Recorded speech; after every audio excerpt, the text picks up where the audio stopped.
நிலம் real estate வியாபாரம் பண்ணுறவங்களுக்கு திடீர் ஏற்றம் வரக்கூடிய வாய்ப்புகள் நிச்சயமாக இருக்கும். கவிதை கட்டுரை எழுதுகிறவங்களுக்கெல்லாம் பெரிய ஏற்றம் இருக்கும்.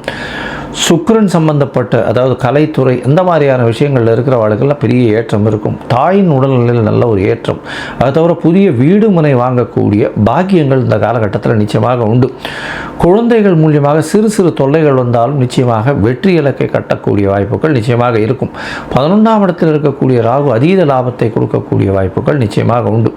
ராசியிலே செவ்வாய் இருக்கிறதுனால உடல் சூடு அதிகமாக இருக்கும், வேகம் அதிகமாக இருக்கும், வெற்றிகள் நிச்சயமாக வரும்.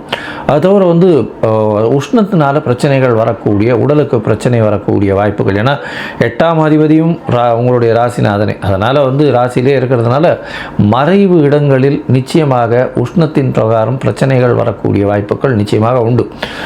இந்த காலகட்டத்தில் உங்களுக்கு சந்திராஷ்டமம்னு சொல்லக்கூடிய நாட்கள் வருது. அது 30/5/2026 1/6/2026 வரலும் இருக்குது.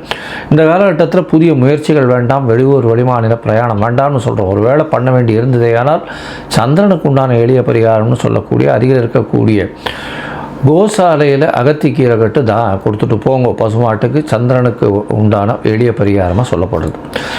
ஒருவேளை உங்களுடைய தசாபுக்தி அந்தரம் சூக்ஷ்மம் அந்த அளவுக்கு விசேஷம் இல்லை அப்படின்னா நீங்கள் அருகில் இருக்கக்கூடிய முருகன் கோவிலுக்கு போயிட்டு வாங்க. முருகன் கோவிலுக்கு பால் அபிஷேகத்துக்கு பால் கொடுத்துட்டு வாங்க. நல்ல ஒரு ஏற்றம் கிடைக்கக்கூடிய காலகட்டமாக இந்த மாதம் நிச்சயமாக அமையும் அப்படின்னு சொல்கிறேன்.